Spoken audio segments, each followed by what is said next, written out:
नमस्कार। आज हम एक ऐसे ग्रंथ की चर्चा करने जा रहे हैं जिसके बारे में हम सबने सुना है, लेकिन जिसकी असली शुरुआत की कहानी शायद उतनी नहीं जानते। हम बात कर रहे हैं श्रीमद् भगवद गीता की। लेकिन रुकिए, आज हम सीधे उपदेशों या श्लोकों पर नहीं कूदेंगे। आज का हमारा मिशन कुछ और है। हम उस पूरी पृष्ठभूमि को परत दर परत खोलना चाहते हैं जिसके कारण गीता की जरूरत पड़ी। वो कौन सी घटनाएं थीं, कौन से तनाव थे और वो कौन से अहम फैसले थे जिन्होंने कुरुक्षेत्र के मैदान में उस महान संवाद की नींव रखी। हमारे सामने जो स्रोत है वे हमें ठीक यही कहानी बताते हैं। और ये समझना देखिए बहुत जरूरी है। गीता कोई ऐसी किताब नहीं है जो शून्य में लिखी गई हो। ये एक बहुत गहरे मानवीय संकट और दुविधा के पल में जन्मी बातचीत है। इसकी पृष्ठभूमि को समझे बिना हम इसके दर्शन की असली गहराई और वो जो तात्कालिकता है उसे कभी नहीं पकड़ सकते। ये बैक स्टोरी ही गीता को वजन देती है। तो चलिए कहानी की जड़ से शुरू करते हैं। ये सब शुरू कहाँ से हुआ? स्रोत हमें खास घटना पर ले जाते हैं, पांडवों का राजसूय यज्ञ। हाँ। जब दुर्योधन ने इंद्रप्रस्थ में पांडवों का वो ऐश्वर्य और वैभव देखा तो वो सिर्फ जला नहीं बल्कि अंदर तक हिल गया। बिल्कुल। और स्रोत यहाँ एक दिलचस्प बात की ओर इशारा करते हैं। ये सिर्फ जलन नहीं थी, ये एक तरह से एक वैचारिक टकराव था। अच्छा, वैचारिक टकराव कैसे? दुर्योधन की दुनिया का एक ही नियम था, शक्ति ही सत्य है। लेकिन जब उसने युधिष्ठिर का राज्य देखा जो धर्म, न्याय और प्रजा के सुख पर आधारित था और फिर भी इतना सफल और वैभवशाली था, तो ये उसके पूरे विश्व दृष्टिकोण के लिए एक सीधी चुनौती थी। एग्जैक्टली। उसे लगा कि धर्म का ये मॉडल उसके शक्ति केंद्रित मॉडल को गलत साबित कर रहा है। अच्छा, तो ये पर्सनल जलन से ज्यादा एक आइडियोलॉजिकल थ्रेट था और इसी का नतीजा था वो कुख्यात चौसर का खेल, है ना? हाँ, शकुनी की मदद से। जैसे हम कह सकते हैं कि वो उस दौर का सबसे बड़ा मैनिपुलेटर था। हाँ, बिल्कुल। और वो खेल सिर्फ राज्य छीनने का तरीका नहीं था, वो युधिष्ठिर के धर्म को सार्वजनिक रूप से नीचा दिखाने और उसे गलत साबित करने की कोशिश थी। और उस खेल की शर्त, वो इस कहानी का टर्निंग पॉइंट थी। वो शर्त क्या थी? पांडवों को सब कुछ हारने के बाद 12 साल वनवास, 12 साल और 1 साल का अज्ञातवास बिताना था। शर्त यह थी कि अगर वो ये 13 साल सफलतापूर्वक पूरे कर लेते हैं तो उनका राज्य उन्हें वापस मिल जाएगा। यहीं से धर्म और अधर्म की असली परीक्षा की नींव रखी गई। 13 साल, ये एक बहुत लंबा समय होता है। और पांडवों ने अपनी शर्त पूरी की। जब वे वापस आए और अपना राज्य मांगा, तब दुर्योधन का वो मशहूर जवाब आया जिसने शांति की सारी उम्मीदें ही खत्म कर दी। हाँ, उसने साफ कह दिया, मेरे जीते जी मैं पांडवों को सुई की नोक के बराबर भी जमीन नहीं दूंगा। बस एक लाइन। और ये सिर्फ अहंकार नहीं था, ये समझौते का, वचन का, धर्म का एक तरह से खुला अपमान था। उसने शांति के सारे दरवाजे बंद कर दिए। यहीं पर मुझे एक बात समझनी है। स्रोत कहते हैं कि इसके बाद पांडवों ने युद्ध का निश्चय धर्म समझकर किया। इसका क्या मतलब है? क्या ये सिर्फ अपने अपमान का बदला लेने के लिए एक अच्छा शब्द नहीं था? बहुत अच्छा सवाल है। और धर्म समझकर, ये 2 शब्द यहां बहुत महत्वपूर्ण हैं। स्रोत बताते हैं कि पांडवों के लिए यह अब व्यक्तिगत बदले की लड़ाई नहीं रही थी। तो फिर क्या थी? उन्होंने इसे एक सामाजिक कर्तव्य के रूप में देखा। जब शांति, न्याय और समझौते के सारे रास्ते बंद हो जाएं, तो धर्म और व्यवस्था की स्थापना के लिए शस्त्र उठाना वो क्षत्रिय का अंतिम धर्म माना जाता था। ये उनके व्यक्तिगत गुस्से से ऊपर उठकर एक बड़े सिद्धांत की लड़ाई बन चुकी थी। अपना न्यायोचित स्वत्व यानी न्यायपूर्ण अधिकार वापस पाने की लड़ाई। बिल्कुल। की लड़ाई के लिए जब सेना जुटाने की बात आई तो दोनों पक्ष सबसे बड़े सहयोगी के पास पहुंचे, श्री कृष्ण के पास। और वहां द्वारका में जो हुआ वो इस पूरे युद्ध का भविष्य तय कर देता है। स्रोत इस सीन को जिस तरह से बताते हैं वो तो किसी फिल्म की तरह लगता है। बिल्कुल। दृश्य बहुत नाटकीय है। श्री कृष्ण सो रहे हैं, दुर्योधन पहले पहुंचता है और अभिमानी होने के कारण खुद को बड़ा समझकर उनके सिरहाने एक ऊंचे आसन पर बैठ जाता है। कुछ देर बाद अर्जुन पहुंचते हैं और वो विनम्रता से हाथ जोड़कर श्री कृष्ण के चरणों के पास खड़े हो जाते हैं। ये सिर्फ एक दृश्य नहीं बल्कि दोनों के चरित्र का पूरा सार है। और फिर जब श्री कृष्ण की आंख खुलती है तो उनकी पहली नजर अर्जुन पर पड़ती है। स्रोत इस छोटी सी बात पर खास ध्यान दिलाते हैं। हाँ, क्योंकि ये दिखाता है कि विनम्रता और भक्ति पर ध्यान पहले जाता है, अहंकार पर नहीं। खैर, श्री कृष्ण दोनों को देखकर एक प्रस्ताव रखते हैं जो बहुत ही अजीब था। क्या था वो प्रस्ताव? उन्होंने कहा, एक तरफ मेरी पूरी अजेय नारायणी सेना है और दूसरी तरफ मैं हूं अकेला, निहत था और युद्ध में शस्त्र न उठाने की प्रतिज्ञा के साथ। अर्जुन, तुम छोटे हो, इसलिए पहला हक तुम्हारा, तुम चुनो। ये तो एक तरह का टेस्ट था।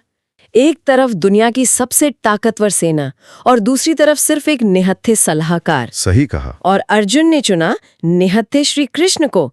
दुर्योधन मनी मन बहुत खुश हुआ होगा कि उसे बिना लड़े ही इतनी बड़ी सेना मिल गई। वो बहुत खुश हुआ। उसे लगा कि अर्जुन ने मूर्खता की है।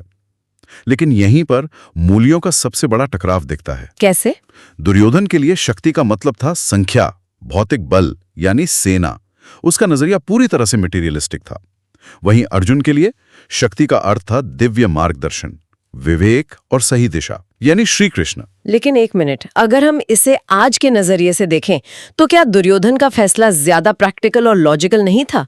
एक पूरी सेना के मुकाबले एक सलाहकार की क्या वैल्यू? रणनीतिक रूप से दुर्योधन का फैसला सही लगता है, लेकिन अर्जुन कुछ और देख रहे थे। स्रोत बताते हैं कि जब श्रीकृष्ण ने अर्जुन से पूछा कि तुमने ऐसा क्यों किया, तो अर्जुन ने कहा, क्या कहा उन्होंने? उन्होंने कहा, भगवान, आप अकेले ही सबका नाश करने में समर्थ हैं, तब मैं सेना लेकर क्या करता? मुझे तो इस युद्ध में मार्गदर्शन के लिए आपकी जरूरत है। अच्छा। अर्जुन जानते थे कि ये युद्ध सिर्फ हथियारों से नहीं बल्कि धर्म और अधर्म के सवालों से लड़ा जाएगा, और उन सवालों के जवाब सिर्फ श्रीकृष्ण के पास थे। और इसी चुनाव के बाद श्रीकृष्ण अर्जुन के रथ के घोड़े हाँकने का काम स्वीकार करते हैं और उनके सारथी बनते हैं। एक राजा, एक भगवान, एक सारथी बन जाता है। कमाल है ना? कमाल है। तो युद्ध की तैयारी हो चुकी है, सेनाएं चुन ली गई हैं, लेकिन अब सवाल यह है कि ये कहानी हम तक यानी पाठकों तक पहुंच कैसे रही है? यहाँ कहानी में एक फ्रेम नैरेटर का प्रवेश होता है ना? हाँ, और ये कहानी का एक बहुत ही दिलचस्प पहलू है। हमें ये पूरी कहानी सीधे युद्ध के मैदान से नहीं मिल रही। इसे सुनाने वाले दो महत्वपूर्ण पात्र हैं, हस्तिनापुर के नेत्रहीन राजा धृतराष्ट्र और उनके सारथी संजय। होता यह है कि भगवान वेद व्यास धृतराष्ट्र को युद्ध देखने के लिए दिव्य दृष्टि देने का प्रस्ताव रखते हैं। हाँ, ताकि वो देख सके कि उनके बेटे क्या कर रहे हैं। लेकिन धृतराष्ट्र मना कर देते हैं। ये बात मुझे हमेशा अजीब लगती है। उन्होंने मना क्यों किया? क्योंकि वो अपने बेटों और प्रियजनों को मरते हुए देखने का साहस नहीं जुटा पाए। वो सच्चाई का सामना करने से डर रहे थे। उनका मोह इतना गहरा था कि वो सच को देखना ही नहीं चाहते थे। तब वेदव्यास वही दिव्य दृष्टि संजय को प्रदान करते हैं। अब संजय महल में बैठे बैठे ही कुरुक्षेत्र के मैदान पर होने वाली हर घटना को न सिर्फ देख सकते हैं बल्कि सुन और समझ भी सकते हैं। वो एक तरह के सुपर पावर्ड वॉर कॉरेस्पॉन्डेंट बन जाते हैं। अनुसार क्या इसका कोई गहरा मतलब है कि कहानी हमें सीधे युद्ध के मैदान से नहीं बल्कि एक महल में बैठे संजय के नजरिए से मिल रही है? बिल्कुल, ये फ्रेमिंग ही कहानी को एक अलग स्तर पे ले जाती है। ये हमें सिर्फ घटनाएं नहीं दिखाती बल्कि ये भी दिखाती है कि घटनाओं को कैसे देखा और समझा जाता है। संजय सिर्फ एक रिपोर्टर नहीं है, वो एक फिल्टर है, और उनका पहला श्रोता धृतराष्ट्र है जो सब कुछ अपने मोह और पक्षपात के चश्मे से देख रहा है। रुकिए, यहीं पर स्रोत एक और चौंकाने वाली जानकारी देते हैं। हम सब सोचते हैं कि गीता युद्ध शुरू होने से ठीक पहले कही गई। हाँ, ज्यादातर लोग यही मानते हैं। लेकिन संजय ये कहानी धृतराष्ट्र को तब सुनाना शुरू करते हैं जब युद्ध के 10 दिन बीत चुके हैं और पितामह भीष्म बाणों की शैया पर लेटे हुए हैं। ये कैसे हो सकता है? ठीक यही, ये टाइम शिफ्ट ही पूरी गीता को एक नया अर्थ देता है।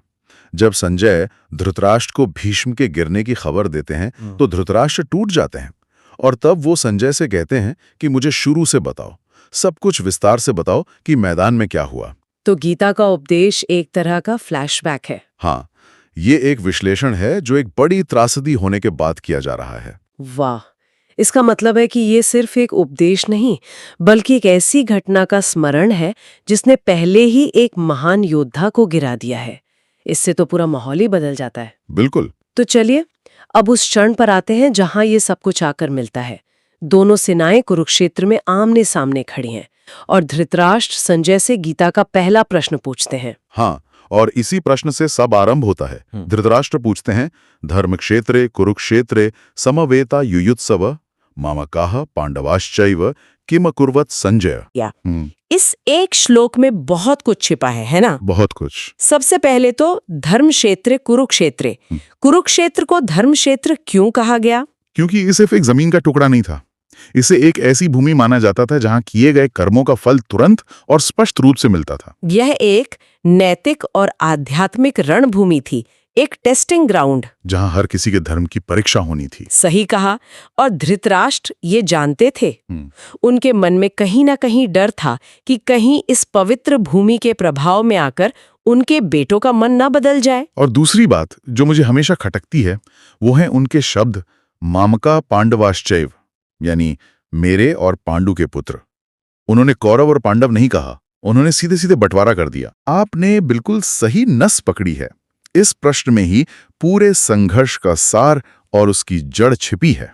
धृतराष्ट्र का ये मामका यानी मेरे लोग कहना ही उनका मूल मोह है। वो राजा हैं, उन्हें दोनों पक्षों को अपना समझना चाहिए, लेकिन पहले ही वाक्य से उन्होंने अपने और पराये का भेद साफ कर दिया। उनका यही अंधा पुत्र मोह और पक्षपात इस पूरे महाविनाश की असली वजह है।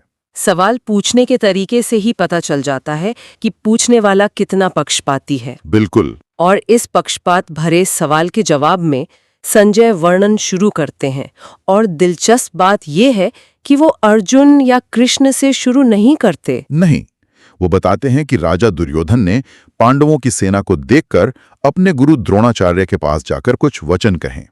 इस तरह गीता का आरंभ हथियारों के टकराने से नहीं, बल्कि दुर्योधन के मन में उठे संदेह और डर से भरे शब्दों से होता है। तो हमने देखा कि कैसे एक पारिवारिक विवाद जो एक व्यक्ति की ईर्ष्या और वचन ना निभाने की जिद से शुरू हुआ, वो एक विनाशकारी धर्म युद्ध तक पहुंच गया। हमने उन महत्वपूर्ण चुनावों को देखा जिन्होंने भगवान को एक योद्धा के रूप में नहीं, बल्कि एक मार्गदर्शक, एक सारथी के रूप में रथ पर बैठा दिया। और हमने ये भी समझा कि ये कहानी हमें एक ऐसे नजरिए से मिल रही है जो खुद मोह और पक्षपात से भरा हुआ है।